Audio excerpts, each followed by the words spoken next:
The thing about living in a beach town during the off-season is that it feels abandoned.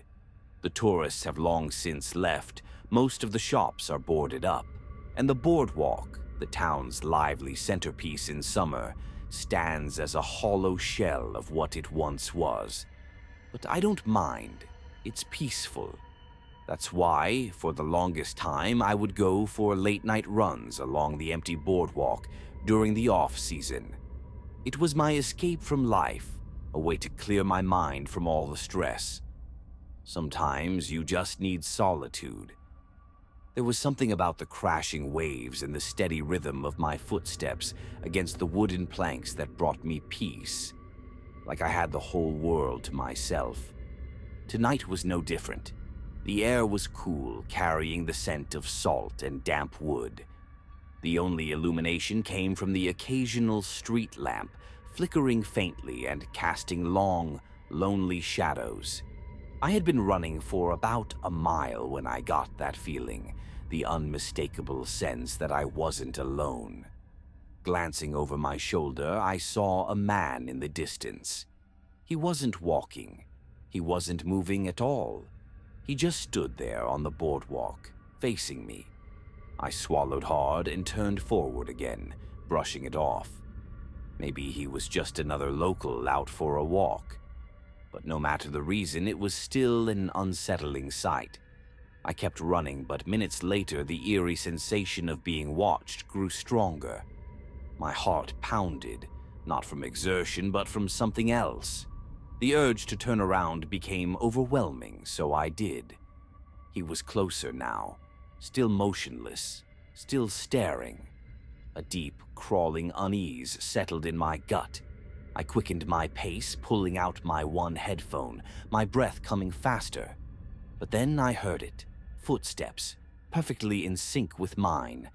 I turned again. He was even closer. Yet, he remained completely still. Panic set in. I broke into a sprint, but suddenly the boardwalk felt like a never-ending trap, stretching too far in both directions. My car was parked at the very end, right by the beach entrance. If I could just make it there. I ran harder than I ever had before, my lungs burning, my legs screaming, but I refused to stop. Every few seconds I glanced back, and each time he was closer, always still, always watching. I couldn't understand how he was stopping so abruptly the moment I turned. I wasn't even watching where I was going anymore. I was just focused on escaping. Then, finally, the boardwalk exit came into view, and relief nearly made me cry when I saw my car. With trembling hands, I fumbled for my keys, barely able to press the unlock button. At last, the lights flashed. I yanked the door open, threw myself inside, and slammed it shut. I turned the key, backed out of my spot, and shifted into drive. But as I whipped the wheel to pull away, I looked ahead, and he was there, standing right where my car had just been. I barely caught a glimpse of him, but enough to see that his hood was up, hiding most of his face. I yanked the wheel and sped off, nearly losing control as I tore out of there. I didn't care if I ran a red light, if I swerved too hard, if I almost spun out. I just drove. I didn't look back. When I got home, I locked every door, every window, every possible way in. I didn't sleep that night, and ever since that night, I've had nightmares, visions of that man watching me, chasing me. My mind has filled in the blanks of what his face might have looked like. None of them are pleasant. I haven't gone for a winter run on the boardwalk since.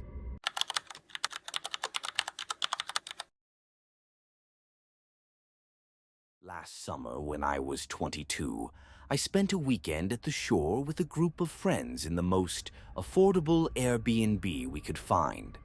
On the last night of our trip, we hung out on the beach with a bonfire, drinking, talking, and just enjoying the night. Nothing too wild. By the end of it, most of my friends were ready to turn in, but I wasn't tired yet. I decided to take a walk to clear my head before heading back. The boardwalk at night had this strange, calm atmosphere. Everything was empty. Since I hadn't spent much time at the beach before, it all felt new and fascinating. After wandering for a while, I suddenly realized I really needed to use the bathroom. I'm not the kind of guy who just goes anywhere in public, something my friends often tease me about. So this was a bit of a problem. I spotted one of those old, run-down boardwalk restrooms. It was dimly lit and didn't look great, but I didn't want to wait until I got back. As soon as I pushed the door open, I regretted it. The smell was horrible, a mix of bleach and whatever it was trying to mask. I figured I'd just get it over with quickly, so I headed for the farthest stall. That's when I heard the creak of the door opening again. I sighed, annoyed that I'd lost my privacy. I listened as the footsteps slowly moved around, almost as if they were circling the room. At times, it even sounded like there was more than one person, but I couldn't be sure. Eventually, the steps stopped near the sinks. Just stopped. No movement, no coughing, no water running. It was unsettling. I hurried to finish, eager to leave, but when I tried to push the stall door open, it wouldn't move. I jiggled the latch, but it was stuck. Frustration and unease started to mix inside me. Then the footsteps started again, closer this time. A wave of dread washed over me. It felt like someone was holding the door shut. I pushed against the stall door with my shoulder, but it still wouldn't budge. Adrenaline kicked in, and I started piecing things together. I wasn't going to sit there like an easy target. With all my strength, I slammed into the door, and it finally burst open, sending me stumbling forward. As I regained my balance, I noticed the main bathroom door swinging shut, like someone had just left. I looked around. The restroom was empty. Whoever had been in there with me had disappeared. I quickly washed my hands, eager to get out. But when I grabbed the door handle, it wouldn't turn. The door was locked from the outside. My mind raced. Was this some kind of joke? Maybe one of my friends messing with me? But that didn't add up. They had all gone back, and none of them would pull a stunt like this. Anxiety turned to panic. I started banging on the door, yelling for someone to let me out. No response. Then I heard movement behind me. My head snapped around. I couldn't see anything, but I knew someone was still in there. There had been 2 people the entire time. I checked under the stalls. No feet, which meant whoever was inside was standing on one of the toilets. My heart pounded. Calling the cops crossed my mind, but I needed to get out first. I spotted a grimy little window near the ceiling. Not big, but my only option. I climbed onto the sink below it, half expecting it to collapse under me, and shoved the window open. Just as I was halfway through, one of the stall doors burst open. My eyes locked onto a man. He was unnervingly hairy, his skin pale as paper. He dressed like a teenager, but there was no way. This guy had to be at least 50. I didn't hesitate. I scrambled through the window and dropped onto the boardwalk. My knee slammed against the ground. Pain shot through me, but I didn't stop. I just ran. When I was at a safe distance, I called the cops. They arrived quickly. It was a beach town after all. But by the time they searched the restroom, the guy was long gone. That part of the boardwalk was empty. No cameras, no open shops. There was no footage to check. One of the officers pointed out scratches on the bathroom door handle, saying it looked like someone had tampered with it. That confirmed what I already feared. Whoever that was didn't want me leaving. The officers told me I was smart to escape through the window. That was it. The next day, I left the beach without any updates. I doubt the police even looked into it much after that.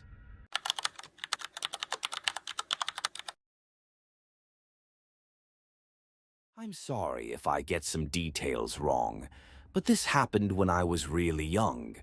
I don't remember exactly how old I was, maybe 8 or 9, but I know it was during one of those summers my family spent at my grandparents' beach house.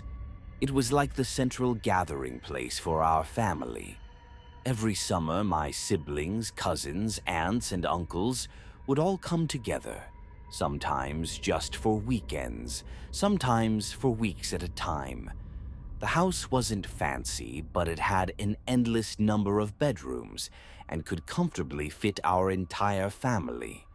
It was also really close to the beach, so I'd spend whole days playing in the sand and riding my bike around the neighborhood. Those summers were incredible, almost dreamlike. Looking back now as I grow further away from that blissful childhood, it all feels like a distant, hazy memory. But that summer felt different. A huge hurricane had been predicted, and the whole beach town had been preparing for months. I don't know if other towns did this, but ours built enormous sand dunes along the shore as a kind of protective barrier. I don't even know if dunes is the right word because they were massive.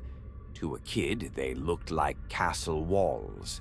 I bet if you had seen an aerial view of the coastline at that time, it would have looked surreal. That summer, my siblings and I spent hours climbing the dunes, rolling down them, pretending we were scaling mountains or sneaking into a fortress. It was strange, though. Usually, when you stood on the boardwalk, you could see the ocean stretching out in front of you. But those dunes completely blocked the view. Walking along the boardwalk instead of looking at the water, all you'd see was a giant wall of sand. The beach also had strict closing hours. Once the lifeguards were off duty, people weren't technically allowed on the beach. But that never really stopped the locals. It was a small, safe town where everyone knew everyone, so kids roaming around unsupervised wasn't a big deal, especially after the tourist crowds had left. As long as we promised not to go into the water, our parents didn't mind. And to be honest, I was a bit of a troublemaker back then. I liked testing limits, especially when I thought I wouldn't get caught. That's what led me to sneak out that evening. It wasn't even dark yet. The sun hadn't started setting, but I hadn't asked permission. I just wanted to be alone. I think I had argued with one of my brothers, but I don't really remember. The sliding door downstairs, where all the kids' bedrooms were, made sneaking out ridiculously easy. My older cousins had mastered the art of sneaking in and out, usually for way more rebellious reasons than just a solo beach walk. I had learned from them, and even today, we still laugh about how easy it was to come and go without the adults noticing. So, as quietly as possible, I stepped outside, barefoot, not even bothering with shoes. I headed for the boardwalk, expecting to see some locals, maybe even other kids. Even after hours, there were usually people around, especially those staying in beach houses nearby. But I was surprised to find it completely deserted. Not a single person. The whole place felt eerily empty. I walked along for a while, half expecting to run into someone, but I never did. It was like the entire beach was asleep. I was about to head back when I noticed something strange. A thin wisp of smoke rising from beyond one of the dunes. At first, I thought it was just fog, but as I looked closer, I realized it was definitely smoke. Smoke from a fire. Normally, this wouldn't have been that unusual. Despite beach rules, some tourists lit bonfires. But something about that night, about how empty everything was, made this smoke feel wrong.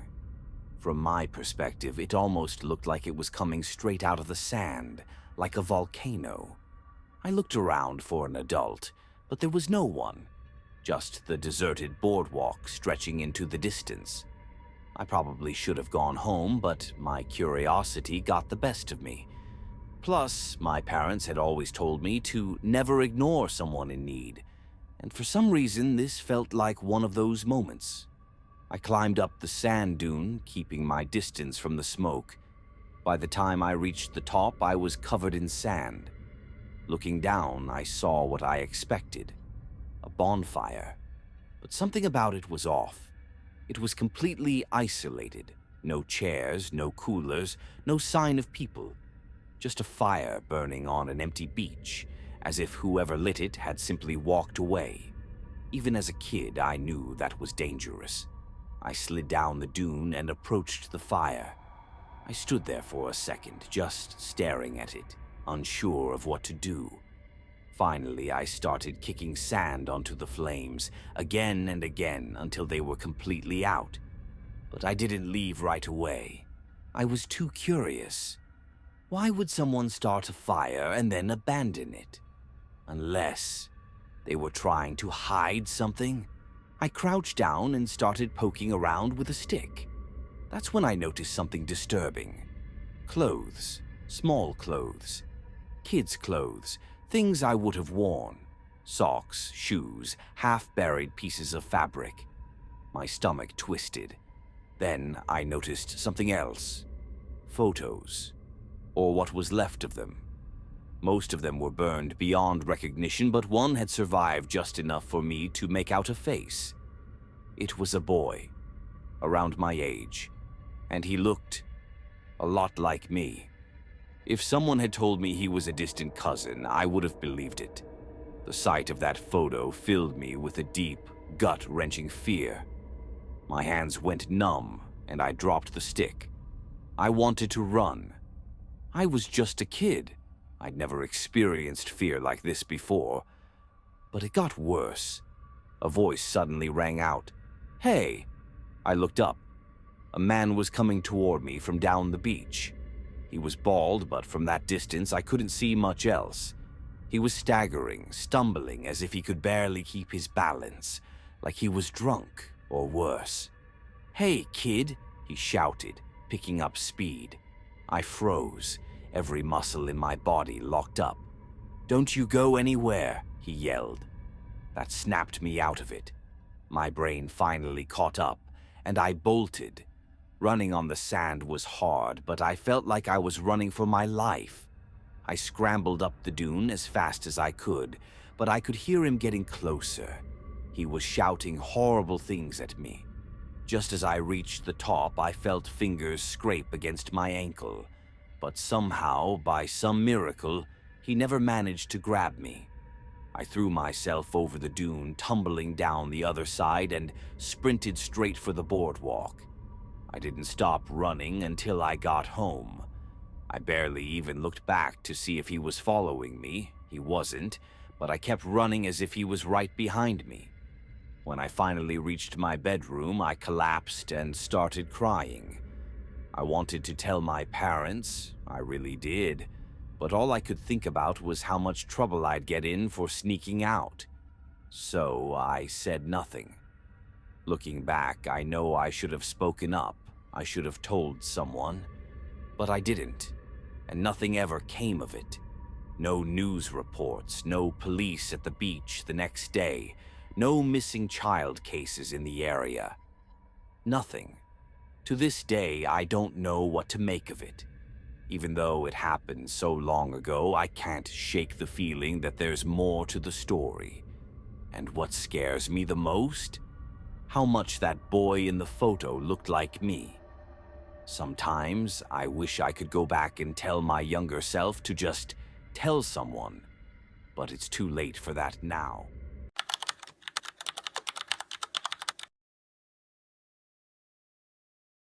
Don't live the most thrilling life, but whenever someone asks me for a scary story, this is the one I tell. I was 15, about to start my sophomore year of high school. I grew up in a typical beach town, packed with tourists in the summer but nearly deserted once the season ended. When the bars and restaurants shut down, it was just the locals, the sky, and the ocean. If you've never been to the shore during the off-season, I highly recommend it. It's one of the strangest, yet most peaceful feelings you can experience. As cliché as it sounds, our house was on a street called Surf Avenue, just a block from the beach. Funny enough, I actually knew how to surf. It would have been pretty embarrassing if I didn't. I had spent my whole childhood there, so the boardwalk and sand were part of my daily life, practically part of my identity.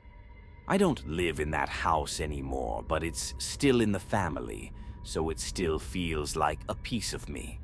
At the time, I was on my high school's varsity cross-country team and was obsessed with staying in shape, even in the off-season. Summers at the shore get brutally hot, so I always ran either early in the morning or late at night, times when I wouldn't melt in the heat or have to dodge crowds of tourists. That night, I decided on a late-night run. I had stayed up late with some friends the night before and slept in that morning, so I didn't have much of a choice. I never brought my phone when I ran. It was annoying not having music, but even that tiny bit of extra weight threw me off. I had one of those old Garmin watches to track my pace and distance, and besides that, the only other thing I carried was my house key. My parents were obsessive about locking up, so even if they were home, I had no choice but to stuff my key in my pocket before heading out. To this day, I don't understand why they were so paranoid. Most private beach towns are incredibly safe. But it was a non-negotiable rule. That night, I decided to stick to the boardwalk. It had just the right amount of softness to be easy on my legs, but not as tough as running on sand. Sometimes I ran on the beach for a challenge, but after the day I'd had, I just wanted a smooth, steady run with no major changes in terrain. The boardwalk was perfect for that. A few miles in, I zoned out, fully immersed in that runner's high. I always tell people, if you push past the first few miles, the rest of the run feels almost effortless. I was focused on the sound of my shoes hitting the wood, mixing with the distant crash of the waves. I was in that perfect rhythm where you forget you're even running. Then I heard it, a faint clinking noise. I stopped and checked my pocket.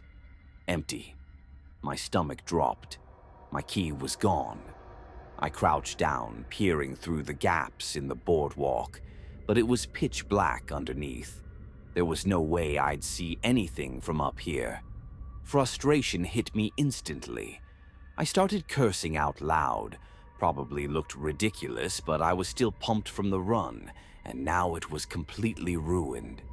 I knew my parents would be furious if I came back without that key. I had no choice. I had to get it back. Without overthinking, I hopped off the boardwalk and onto the sand. The smell under there hit me immediately, like rotten seaweed mixed with stale beer.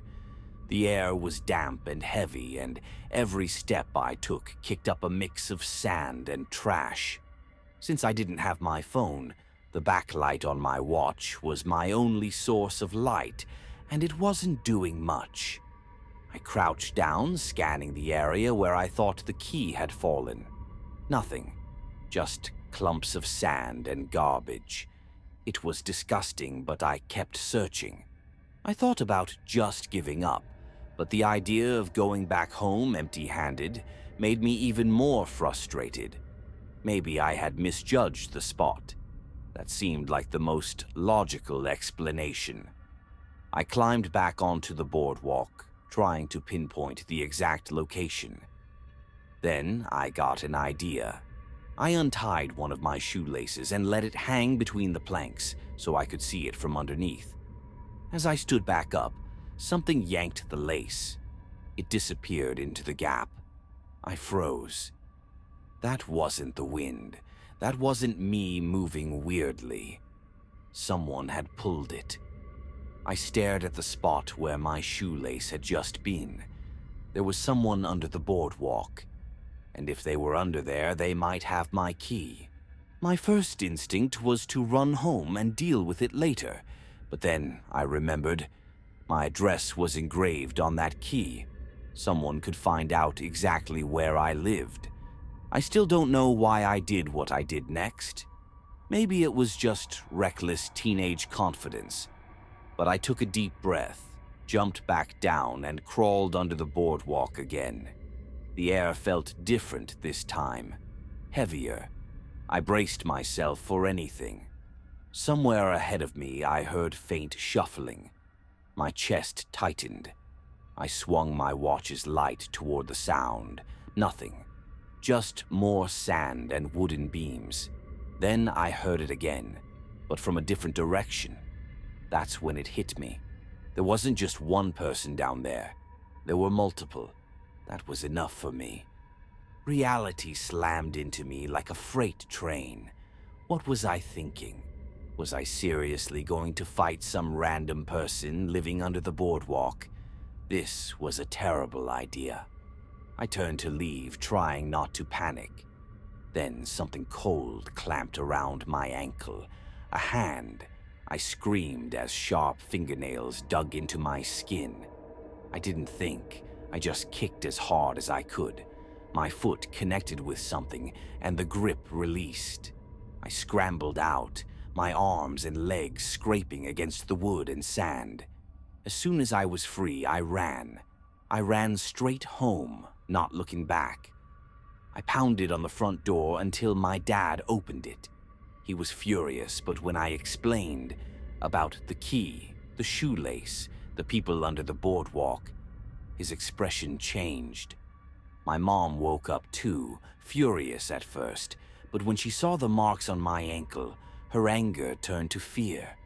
My dad didn't hesitate. He called the police. The next morning, we had the locks changed. For a while, life went back to normal. I figured it was over, just a messed up night I'd try to forget. But then, a few mornings later, I woke up to loud knocking at the door. It was early, way too early for visitors. I waited for my parents to answer, but they didn't. So I got up, threw on a hoodie, and went downstairs. I peeked through the peephole. No one was there. Confused, I opened the door and looked around. The street was empty. No cars, no people. Just as I was about to shut the door, something caught my eye. Sitting on the doormat was a shoelace. My shoelace. The one from that night. I slammed the door shut. That afternoon, we got a security system installed. For weeks, we lived in constant fear. But nothing ever happened again. Even though I don't live in that house anymore, it still creeps me out that some stranger out there knows exactly where it is.